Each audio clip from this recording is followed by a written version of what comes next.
రాష్ట్ర ప్రభుత్వం చంద్రబాబు నాయుడు గారి నాయకత్వంలో ప్రతి వర్గానికి మంచి చేయాలని ఒక తలంపుతో చేపట్టినటువంటి రైతన్నల కోసం ఆలోచన చేసినటువంటి అన్నదాత సుఖీభవ కార్యక్రమం రెండో విడత పూర్తి చేసినటువంటి సందర్భంగా ఇంకా ఏదన్నా పూర్తి చేస్తారంటే మాకు 10 మంది రాలేదనే వాళ్ళు ఎవరైనా ఉంటే కూడా వాళ్ళని కూడా తీసుకొస్తాము.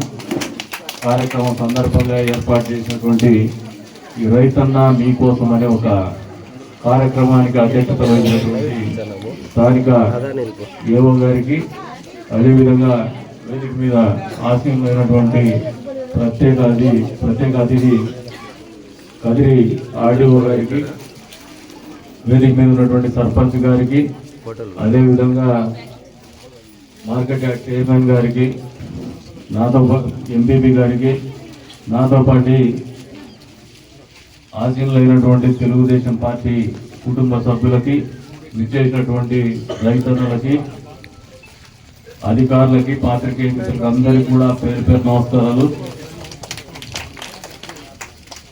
ఈ రాష్ట్రంలో గడిచిన 3 నెలలు మీరు గమనిస్తే సంక్షేమ పండుగ జరుగుతుంది. వాస్తవంగా కాదు, మీరే చెప్పండి. 3 నెలల నుంచి వరుస క్రమంలో సంక్షేమం అనేది మీద లోటు చేస్తున్నారు, టాపప్ చేస్తూనే పోతున్నారు.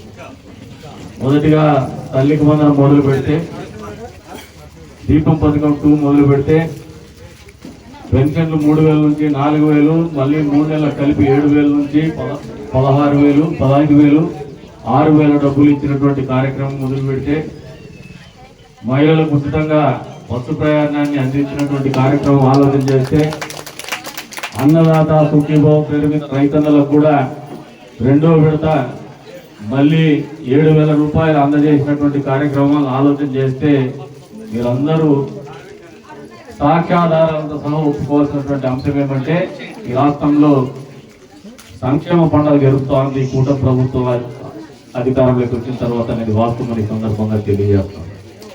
కేవలం సంక్షేమం మాత్రమే పండుగ అనుకుని చెప్పేసి ఆలోచనతో ఆగిపోలా. అభివృద్ధి కూడా పరుగులు పెట్టిస్తానే ఉన్నాం. ఈ రోజున ఈ రైతన్నల కోసం ఆలోచన చేస్తే మీరు ఒకసారి గమనించుకోండి.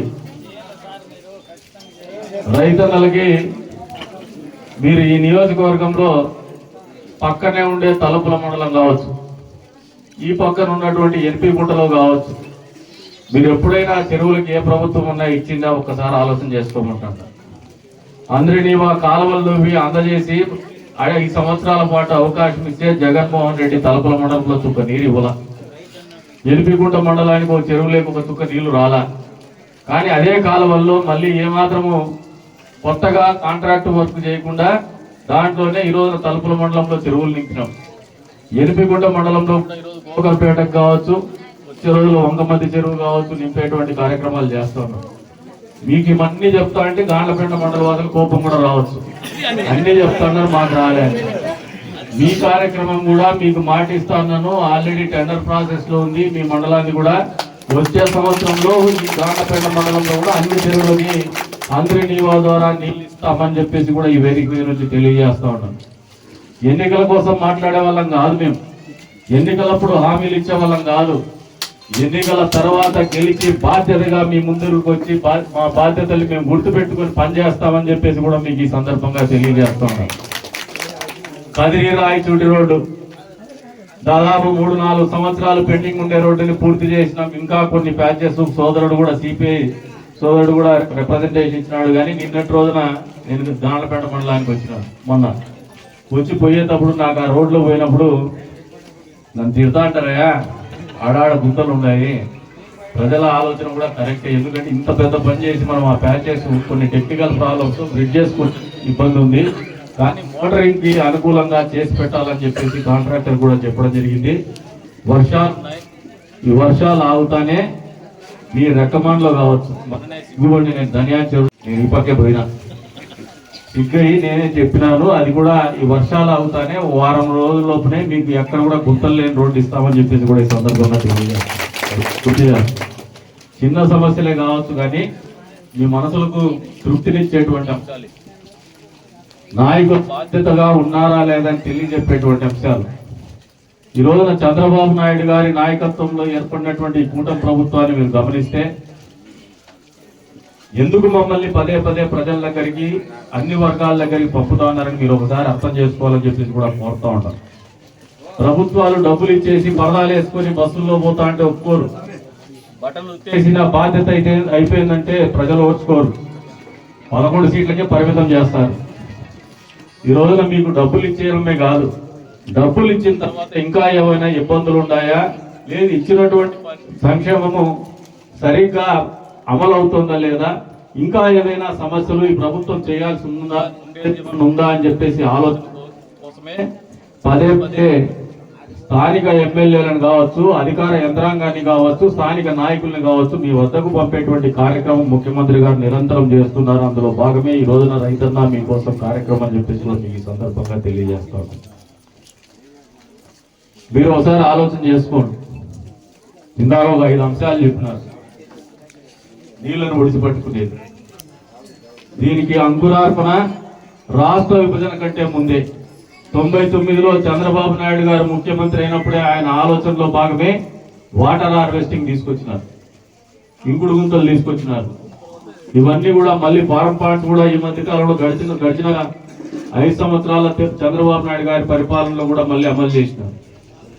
రెయిన్ గన్స్ ట్రై చేసినారు కానీ రెయిన్ గన్స్ కొద్ది వరకు ఫలితాలు ఇవ్వలేదని చెప్పేసి రైతాంగం నుంచి వచ్చినటువంటి ఫీడ్బ్యాక్ ద్వారా ఏ రకంగా అయితే ఆంట్రప్రెన్యూర్ ఉంటారో, పారిశ్రామికవేత్తలు ఔత్సాహికులు ఉంటారో, వ్యవసాయాన్ని పండించేటువంటి రైతు కూడా అగ్రిప్రెన్యూర్ గా టెక్నాలజీని అడాప్షన్ చేసుకుని అగ్రిటెక్ ను వాడుకొని వచ్చే రోజుల్లో అద్భుతమైనటువంటి ఫలితాలు సాధించాలా, అద్భుతంగా డబ్బులు సంపాదించేటువంటి పరిస్థితులు లేకపోవల్ల వ్యవసాయం లాభసాటిగా మారేటువంటి పరిస్థితులకి అడుగు వేయాలని చెప్పేసి కూడా ముఖ్యమంత్రి గారి ఆలోచన అర్థం చేసుకోమని చెప్పేసి కూడా రైతాంగాన్ని చెప్తా ఉన్నాను. అధికారులకు కూడా మీరు కొద్ది వరకు రైతాంగాన్ని ఎడ్యుకేట్ చేయడంలో మీరు వెనకబడి ఉన్నారని చెప్పేసి నా ఆలోచన. ఎడ్యుకేట్ చేయమని చెప్పేసి కూడా కోరుతా ఉన్నాను. కేవలం మేము వచ్చినప్పుడు మాకు పూలు ఇచ్చేసో లేదు గాజు పెట్టేసో పంపించకుండా మేము లేనప్పుడు కూడా వాళ్ళకు కలిసిమెలిసి ఉండండి. మీరు కూడా మా వంతు బాధ్యతగా వాన పడతానే వాళ్ళ దగ్గరికి వస్తాను. ఎందుకంటే ముఖ్యమంత్రి గారి ఆలోచన ప్రతిరోజు కూడా నాయకులు ప్రజలతో సత్సంబంధాలు కలిగి ఉండాల. ప్రతి కార్యక్రమంలో ఒక అవగాహన కార్యక్రమం కింద వాళ్ళు తెలియజెప్పాల్సినటువంటి బాధ్యత ఉండాల. అధికారులతో సమన్వయం చేసుకుంటూ ప్రజలకు మంచి చేయాలనే ఒక దృఢ సంకల్పంతోనే, ఒక సత్సంకల్పంతోనే ముఖ్యమంత్రి గారు నిరంతరం పరిపాలన అందిస్తా ఉన్నారు. మీరు ఒకసారి గమనిస్తే ఎంతసేపు ప్రభుత్వాలు బటన్ నొత్తేసినాం అయిపోయింది, అవ్వదు. అక్కడికి బటన్ నొత్తేస్తే అయిపోదు, ప్రజల మధ్యకు రావాల. గత పాలకులు పరదాలు లేకుండా ఏ రోజైనా ముఖ్యమంత్రి గారు ప్రజల్లో వచ్చినాడా ఒకసారి ఆలోచన చేసుకుంటారు. ఇప్పటి ముఖ్యమంత్రి మన నియోజకవర్గంలో కూడా తలుపుల మండలంలో పెద్దన్నవారిపల్లి గ్రామానికి వచ్చి ఒక చిన్న కుటుంబాలను కూడా సందర్శించి వాళ్ళ కష్ట నష్టాలు తెలుసుకొని వాళ్ళకు అత్యంత దగ్గరగా వాళ్ళ ఇంట్లో టీ తాగిపోయేటువంటి పరిస్థితుల్లో ముఖ్యమంత్రి గారి పరిపాలన కానీ ఆలోచన కానీ గతంలో ఎప్పుడైనా చరిత్రలో ఉండే ఒకసారి ఆలోచన చేసుకోమంటారు. ఇవన్నీ కూడా ఎన్నికలప్పుడు ఎన్నికలు దండుకోవడానికి కాదు. ఆయనకున్నటువంటి ఆలోచన ఏమంటే ఈ రాష్ట్రము సర్వతోముఖాభివృద్ధికి పట్టుదలగా ముందుకు పోవాలా, ఆ ఆలోచన ప్రతి ఒక్కరిలో ప్రతి పౌరులో తీసుకురావాలా, ప్రతి వర్గంలో తీసుకురావాలనే ఆలోచనతోనే ఆయన ఈ రకంగా పరిపాలన అందిస్తూ ఉన్నారు. ఈ రోజున దానికి అనుగుణంగా రైతన్నలు పెద్ద ఎత్తున ఈ రాష్ట్ర విభజన జరిగిన తర్వాత ఈ రాష్ట్రంలో అత్యధికంగా ఆదాయము కేవలం వ్యవసాయ ఆధారితంగా వచ్చేటువంటి ఆదాయం ఈ రాష్ట్రంలో ఉంది. రైతన్న బాగుంటేనే ఈ రాష్ట్రం బాగుంటుంది. మీరు ఒకసారి గమనిస్తే కృష్ణా నదీ జలాల్ని రైతన్నలు ఎప్పుడైనా చూడగలుగుతామని చెప్పేసి ఆలోచన చేస్తున్నారు. 1000 అడుగుల బోర్వెల్ తవ్వేసి అది వస్తాయో రాదో పుస్తెల్ని కూడా తాకట్టు పెట్టి మరి పడకపోతే ఆత్మహత్యలు చేసుకున్నటువంటి రైతాంగం పరిస్థితుల్ని మెరుగుదిద్దినటువంటి పరిస్థితులు మీరు వాస్తవ పరిస్థితులు గమనించుకుంటున్నారా లేదా రైతాంగాలు ఆలోచన చేసుకోమంటారు. ఈ ఆలోచన ఎక్కడి నుంచి వచ్చిందంటే స్వర్గీయ నందమూరి తారక రామారావు గారి రైతాంగము ఎరువుల కోసము తెలంగాణలో కావచ్చు, రాయలసీమలో కావచ్చు, కోస్తాలో కావచ్చు రోడ్డు మీద క్యూ లైన్లలో వేచి ఉండేటువంటి పరిస్థితులు గమనించినటువంటి చంద్రబాబు నాయుడు గారు అధికారంలోకి రాగానే ఈ రోజు వరకు కూడా ఏ రోజు కూడా రైతాంగము ఎరువుల కోసం రోడ్డు మీద పడిగాపులు కాసేటువంటి పరిస్థితుల్లో మిమ్మల్ని ఈ జీవితాలు పెట్టలేదనేది వాస్తవం అని చెప్పి సందర్భంగా తెలియజేస్తున్నాను. చంద్రబాబు నాయుడు గారి ఆలోచన సరళి ఆ రకంగానే మీ పట్ల ఉందని చెప్పేసి కూడా ఈ సందర్భంగా తెలియజేస్తాను. అంతకుముందు విద్యుత్ మీద రైతాంగానికి ఉచిత విద్యుత్ ఇవ్వాలని చెప్పినటువంటి రాజశేఖర రెడ్డి గారి ఆలోచన మంచిదే అయిండొచ్చు, కానీ అమలు చేసే విధానంలో లోపభూయిష్టంగా తయారైంది. కరెంట్ ఎప్పుడు వస్తుందో ఎప్పుడు పోతుందో తెలియనటువంటి పరిస్థితుల్లో రైతాంగం ఉన్నారు. వాస్తవంగా ఒకసారి ఆలోచన చేసుకోమంటాడు.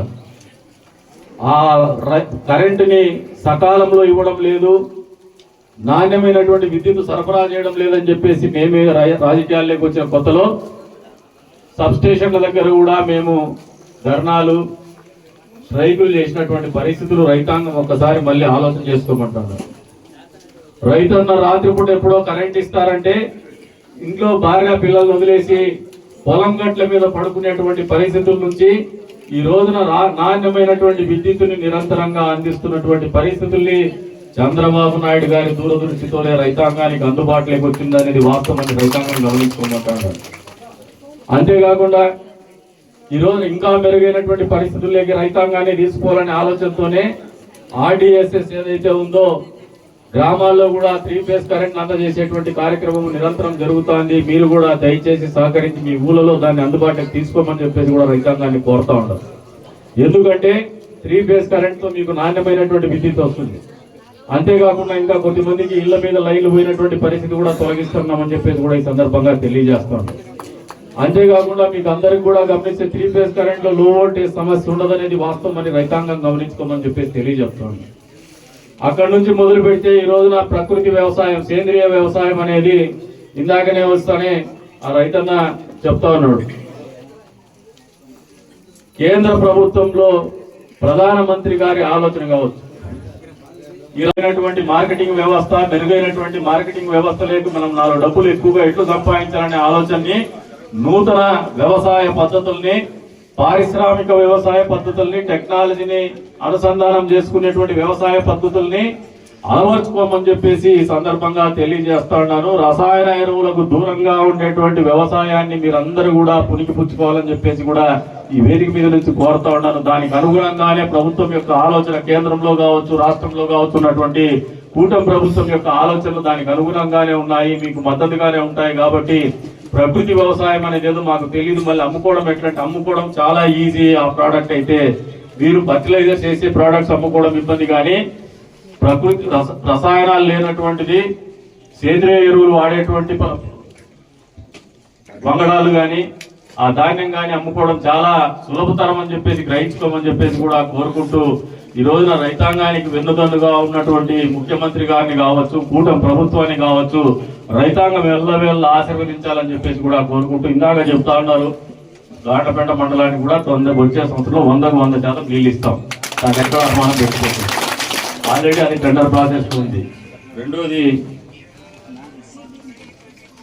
ఇంకా మామిడి రైతులకి ఇందాక చెప్పినారు ఇన్సూరెన్స్. ఆ ఇన్సూరెన్స్ లో కొద్దిమంది రైతులకి ఒక అపోహ ఉంది. కేంద్ర ప్రభుత్వం పిఎం కిసాన్ నుంచి కట్టింది, మన వాటా కట్టలేదని. అది కొద్దిమంది రైతులు క్వశ్చన్ చేస్తూ ఉన్నారు. అది కూడా నిన్నటి రోజున వ్యవసాయ శాఖ మంత్రి గారితో మాట్లాడటం జరిగింది. ఆ డబ్బు కూడా చెల్లిస్తా ఉన్నారు. రైతన్న మామిడి రైతులు కూడా మంచి చేస్తా ఉన్నామని చెప్పేసి కూడా ఈ వేదిక మీద నుంచి తెలియజేస్తా ఉన్నారు.